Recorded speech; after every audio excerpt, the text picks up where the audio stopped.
जय हिंद मित्रों। जैसा कि हम लोग देख रहे थे प्री बोर्ड परीक्षा के लिए अगला भाग हम लोग देखेंगे। पहला क्वेश्चन कह रहा है क्या, स्थिर विद्युतीय में गॉस के नियम का उल्लेख कीजिए। सभी लोग जानते हैं दूसरा वाला चैप्टर है। क्या कहता है गॉस का नियम? कहेंगे इस नियम के अनुसार किसी बंद पृष्ठ से गुजरने वाला वैद्युत फ्लक्स फाई उस पृष्ठ द्वारा परिबद्ध कुल आवेश Q का 1/ε0 गुना होता है। क्योंकि ये दीर्घ उत्तरीय प्रश्न है इसलिए इसका हम क्या करेंगे, इसके सूत्र की उत्पत्ति भी करेंगे। ऐसा नहीं कि परिभाषा आ गई, गॉस का नियम आ गया, नियम लिख दिए, काम खत्म हो गया, छोटा सा फार्मूला लिख दिए, हो गया ये। क्योंकि इस लॉन्ग वाले में है जिस हिसाब से आएगा, जितने नंबर का रहेगा उस हिसाब से हम लोग क्या करेंगे, उसका उत्तर देंगे। क्या कह रहा है? कहेंगे यदि किसी बंद पृष्ठ ए से परिबद्ध आवेश स्मॉल q है तो इससे निर्गत कुल वैद्युत फ्लक्स फाई बराबर क्या मिला हमको, Q/ε0 मिला। कहेंगे परंतु बंद पृष्ठ ए से बद्ध वैद्युत फ्लक्स फाई बराबर होल इंटीग्रेशन क्या मिला, E/dA, या इसी को हम क्या लिख सकते हैं, Q/ε0। इसी की उत्पत्ति करनी है हमको। कैसे कैसे आया, जहां ε0 क्या है, निर्वात की वैद्युतशीलता है। होगा। उत्पत्ति के लिए क्या करेंगे, हम मान लेंगे कोई एरिया है जिसका क्षेत्रफल क्या है, A है। इसमें से छोटा सा भाग काट लेंगे, छोटा सा भाग हमने काट लिया, ये वाला भाग dA, इसको मान लिया dA। और यहाँ पर कोई बिंदु O है जिस पर एक बिंदु आवेश क्या है, Q रखा गया। इसके बीच का कोण ये जो बन रहा है ये कितना, d⍵। मान लेते हैं हम यहाँ से यहाँ तक कोई बिंदु, यहाँ कोई बिंदु है P, यहाँ से यहाँ तक की दूरी क्या है, स्मॉल r है। इसकी जो दिशा है ये वैद्युत क्षेत्र की दिशा, मतलब इसके सदिश हो जाएगी, इसकी ही दिशा में हो जाएगी। ये हो गया। हम क्या करेंगे, कहेंगे माना, जैसे हमने कहा माना फलाना क्या क्या है, माना एक एरिया है जिसका क्षेत्रफल A है, जिसमें बिंदु O पर एक बिंदु आवेश रखा है Q, और यहाँ से छोटा भाग हमने काट लिया जिसका क्षेत्रफल है dA, और कोई बिंदु P है, इसके अंदिश क्या हो जाएगी, वैद्युत क्षेत्र कैपिटल E है। छोटा सा भाग हमने काट का है जिसका क्षेत्रफल क्या है, dA है। कहेंगे क्षेत्रफल अवयव dA से गुजरने वाला बाहर की ओर को दिश वैद्युत फ्लक्स d फाई E बराबर E/dA, या इसी को हम क्या लिख सकते हैं, E/dA cos थीटा लिख सकते हैं। क्योंकि E बराबर होता है क्या, 1/4πε0 Q/r² होता है। इसी में हम क्या रखेंगे, मान रख देंगे ही, क्या मिलेगा, Q/4πε0 dA cos θ/r²। और यहाँ से हमको मिलेगा क्या, dA cos θ/r², ये होता है किसके, dω के बराबर। यहाँ से कर देंगे क्या, कर देंगे d फाई E बराबर Q/ε0 4π dω, क्योंकि इसका मान क्या हो गया, dω हो गया। कहेंगे संपूर्ण पृष्ठ A से बाहर की ओर जाने वाला कुल फ्लक्स क्या हो जाएगा, फाई E पूरे का इंटीग्रेशन क्या होगा, E/dA। E का मान अभी अभी आया यहाँ Q/4πε0, और क्या इसका मान रख देंगे क्योंकि और dω बराबर क्या मिला हमको, 4π होता है, 4π से 4π कैंसिल हो जाएगा, मिलेगा क्या, फाई बराबर Q/ε0। यही हमको क्या करना था, यहां से निकालना था। होगा। आगे क्या कह रहा है, अगला वाला क्वेश्चन। अगले वाले क्वेश्चन के लिए हम लोग क्या करेंगे, इनका काम हो जाए समाप्त, फिर आगे बढ़ा जाए।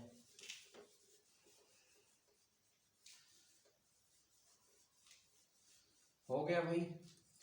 दूसरा वाला क्वेश्चन कह रहा धारावाही लंबी परिनलिका में स्वप्रेरकत्व का सूत्र, लास्ट वाले चैप्टर में है। माना एक लंबी वायुपूर्ण परिनलिका की लंबाई l है तथा A अनुप्रस्थ परिच्छेद का क्षेत्रफल है, इनमें फेरों की संख्या कैपिटल N है, तब प्रति एकांक लंबाई में फेरों की संख्या n बराबर कैपिटल एन बटे यल है। माना परिनलिका में वैद्युत धारा आई है, तो परिनलिका के भीतर चुंबकीय क्षेत्र B बराबर क्या मिलेगा हमको, mu naught N L into I मिलेगा। होगा क्या, कहेंगे प्रत्येक फेरे से बद्ध चुंबकीय फ्लक्स फाई ई बराबर फाई बी बराबर क्या होता है, बी ए, या बी का मान हम यहां से रख देंगे। बी का मान क्या है, mu naught N I L upon L, और इंटू क्या हो जाएगा, इंटू ए हो जाएगा।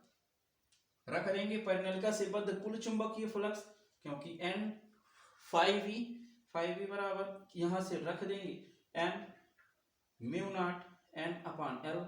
आइए सबका मान रखेंगे, क्या मिलेगा, म्यू एन स्क्वायर आइए अपान एल कहेंगे। अतः परिनलिका का स्वप्रेरकत्व मतलब क्या, एन इंटू फाइव बी, क्योंकि एन फाइव बी का मान ही क्या है, इतना है, बटे कितना आ जाएगा, आई होगा। या इसी को हम क्या लिख सकते हैं, म्यू एन स्क्वायर ए बटे क्या हो जाएगा, एल हो जाएगा। होगा, जहां म्यू क्या है यहां बताया गया। होगा, ये म्यू है, कैपिटल एन ए और एल है। एक हेडिंग मिलेगी हम लोगों को, क्या, चोक कुंडली का कार्य सिद्धांत और वाटहीन धारा। इसको हम लोग क्या करेंगे, इसको कभी अलग से पूरा टॉपिक देख लिया जाएगा, अभी के लिए छोड़ दो। क्या मिलेगा, अगला क्वेश्चन कह रहा है एकल स्लिट के विवर्तन प्रतिरूप में केंद्रीय फ्रिंज की चौड़ाई का सूत्र ज्ञात कीजिए। विवर्तन का क्वेश्चन है, यहां से हम लोग करेंगे क्या, कहेंगे केंद्रीय उच्चिष्ट का किसी भी ओर फैलाव के लिए थीटा बराबर लैम्डा बटे ई, जहां लैम्डा क्या है, तरंग दैर्घ्य है, ई क्या है, इलेक्ट्रॉन पर आवेश है। इसमें थीटा ज्ञात करके केंद्रीय उच्चिष्ट की दोनों ओर की कुल कोणीय चौड़ाई 2 थीटा बराबर क्या निकालेंगे, 2 लैम्डा बटे ई। कहेंगे यदि झिर्री से पर्दे की दूरी कैपिटल डी है, तब पर्दे पर केंद्रीय उच्चिष्ट की रैखिक चौड़ाई 2x बराबर क्या मिलेगा हमको, 2 लैम्डा बटे ई इंटू कैपिटल डी। होगा, आगे क्या कह देंगे, कहेंगे यदि फोकसन लेंस की फोकस दूरी क्या है, स्मॉल एफ है, जो कि रेखा छिद्र के काफी समीप रखा है, तब पर्दे पर केंद्रीय उच्चिष्ट की रैखिक चौड़ाई 2x बराबर 2 लैम्डा बटे ई इंटू क्या हो जाएगा, एफ हो जाएगा। कहेंगे यदि झिर्री की चौड़ाई कम कर दी जाए तो मुख्य उच्चिष्ट का फैलाव क्या हो जाएगा, 2 लैम्डा बटे ई क्या होता है, बढ़ता है। क्या होता है, बढ़ता है।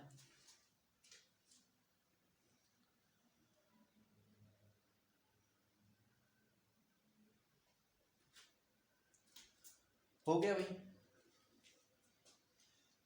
बहुत अच्छे।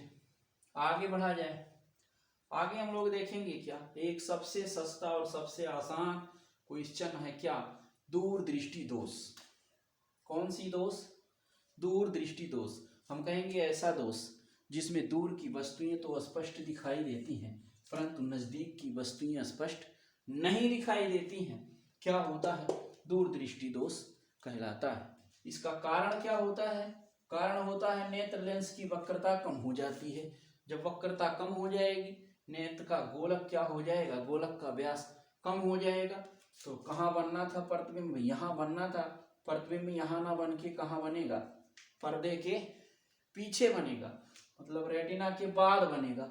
रेटिना हमारा दूर चला जाएगा। क्या करेंगे, इसके उपाय के लिए क्या करते हैं, उपाय के लिए हम करते हैं क्या, उत्तल लेंस का प्रयोग करते हैं। कौन से लेंस का, उत्तल लेंस का। उत्तल लेंस करता क्या है भाई, उत्तल लेंस क्या करेगा, उत्तल लेंस, ये बेचारा उत्तल लेंस, ये प्रकाश की किरणों को क्या करता है, बटोरता है, इकट्ठा करता है। यहां हम लगा देंगे क्या, एक बढ़िया वाला उत्तल लेंस लगा देंगे। ये क्या करेगा, प्रकाश की किरणों को बटोरेगा तो क्या होगा, यहां से और कम हो जाएगा, फिर से क्या हो जाएगा, ये वाला उत्तल लेंस नेत्र लेंस लगा हुआ है, वो क्या करेगा, खींच के प्रकाश की किरणों को कहाँ मिलाएगा, रेटिना पर मिलाएगा और वस्तु का स्पष्ट प्रतिबिंब बनेगा और दूरदृष्टि दोष गायब हो जाएगी। होगा? बहुत अच्छे। अब देखो भाई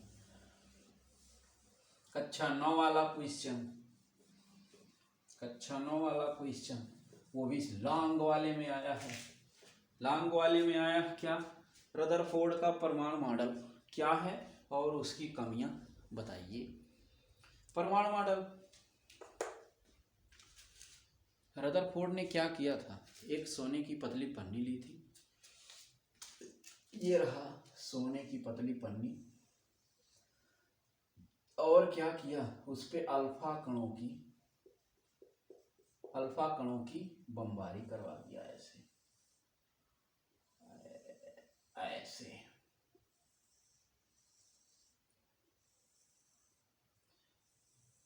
ऐसे कुछ था।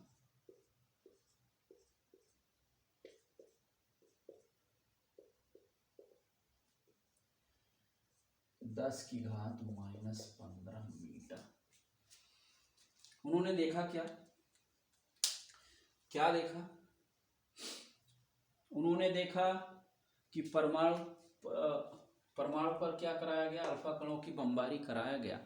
तो जब अल्फा कणों की बमबारी हुई तो देखा क्या गया कि ज़्यादातर अल्फा कण जैसे जैसे नाभिक मतलब परमाणु के केंद्र की तरफ बढ़ रहे थे, वो क्या कर रहे थे, नाभिक से मतलब केंद्र से दूर हट रहे थे।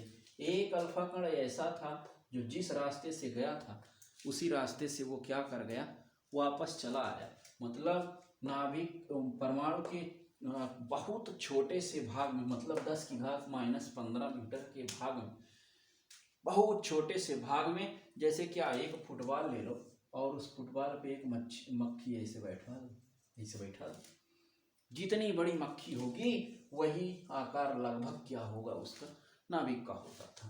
होगा? क्या था भाई, एक अल्फा कण ऐसा था जिस रास्ते से गया था उसी रास्ते से वो क्या कर गया, फिर से वापस चला आया।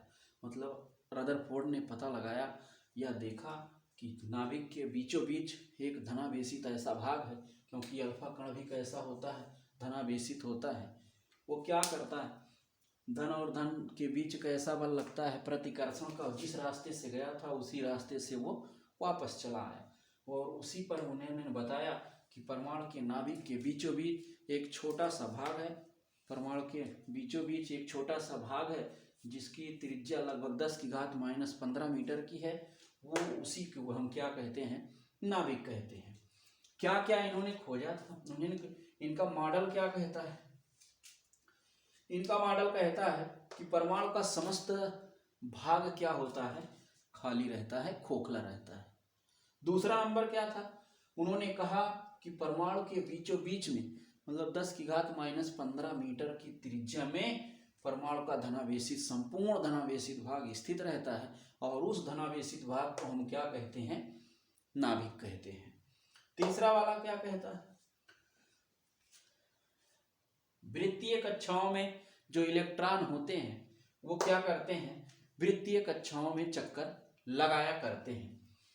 अब देखो इनकी कमियां क्या थी, जब इन्होंने मॉडल दिया तो मॉडल में ज्यादा कुछ ना बता के 2-3 पॉइंट बताए, उसके बाद और लोग आए जैसे बोहरबरी और उसके बाद हाँ ऐसे आते गए लोग।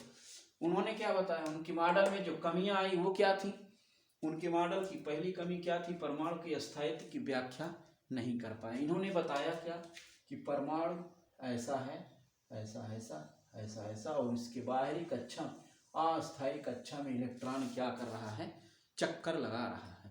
अगर इलेक्ट्रॉन ऐसे चक्कर लगाता रहेगा, क्योंकि कोई भी चीज अगर चलती रहेगी तो उसको चलने के लिए ऊर्जा की आवश्यकता होगी, और ऊर्जा उसको कहाँ मिलेगी, क्योंकि कोई स्रोत है नहीं।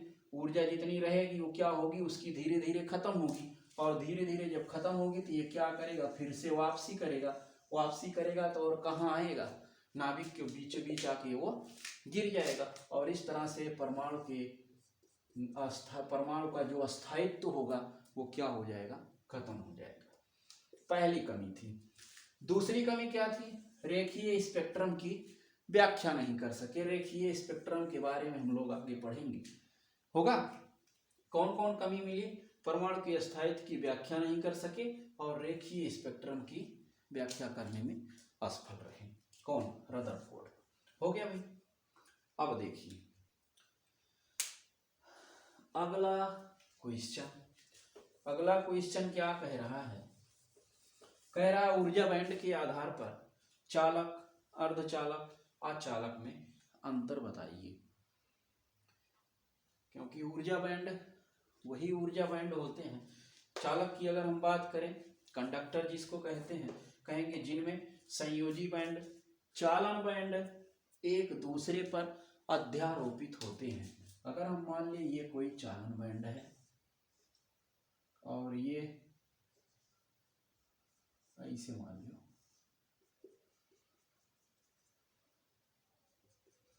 ऐसे मान लो, ऐसे ऐसे, क्या कह रहा है, जिसमें संयोजी बैंड, चालन बैंड एक दूसरे पर अध्यारोपित होते हैं। मतलब यहां तक भी हो सकते हैं, ये यहां तक भी हो सकता है। मतलब एक दूसरे पे लगभग चिपके हुए होते हैं। ये हो गया चालन बैंड और ये हो गया संयोजी बैंड। एक दूसरे पर क्या होते हैं, लगभग चिपके हुए होते हैं। वे क्या कहलाते हैं, चालक कहलाते हैं। अचालक के लिए क्या कहेंगे, कहेंगे जिनके संयोजी बैंड और चालन बैंड के बीच वर्जित ऊर्जा अंतराल बहुत अधिक होता है। बहुत अधिक मतलब क्या, ये रहा भाई चालन बैंड, कौन बैंड, चालन बैंड, और ये हो गया संयोजी बैंड। इसको हम कह दें संयोजी बैंड। इन दोनों के बीच में एक गैप बनता है जिसको हम क्या कहते हैं, वर्जित ऊर्जा अंतराल। वर्जित ऊर्जा अंतराल क्या कहते हैं, वर्जित ऊर्जा अंतराल। मतलब इनके और इनके बीच में ये जो अंतर होता है, अंतर जो होता है वो बहुत ज्यादा होता है। मतलब ना इसमें से इसमें कोई इलेक्ट्रॉन या ऐसा कुछ कोई कण भाग पाता है, इसमें से ना इसमें जा पाता है, क्योंकि बाउंड्री क्या हो जाती है, दूर दूर हो जाती है। होगा, वो क्या कहलाता है, अचालक कहलाता है। अर्धचालक कह रहा है जिनके संयोजी और चालन बैंड के मध्य निषिद्ध ऊर्जा अंतराल बहुत ही संकरा होता है। मान लिया हमने क्या, यहां बना दे भाई, मान लिया हमने ये रहा चालन बैंड, कौन, ये रहा चालन बैंड और ये रहा संयोजी बैंड। ये हो गया चालन बैंड, ये हो गया संयोजी बैंड। इनके बीच में जो ऊर्जा अंतराल है, वर्जित ऊर्जा अंतराल, वो बहुत ही कम होता है, बहुत ही कम होता है। और कम होने के नाते कभी कभार ये इधर उधर लगा सकते हैं चक्कर, अर्धचालक कहलाता है। होगा। तो आज के लिए इतना ही, धन्यवाद।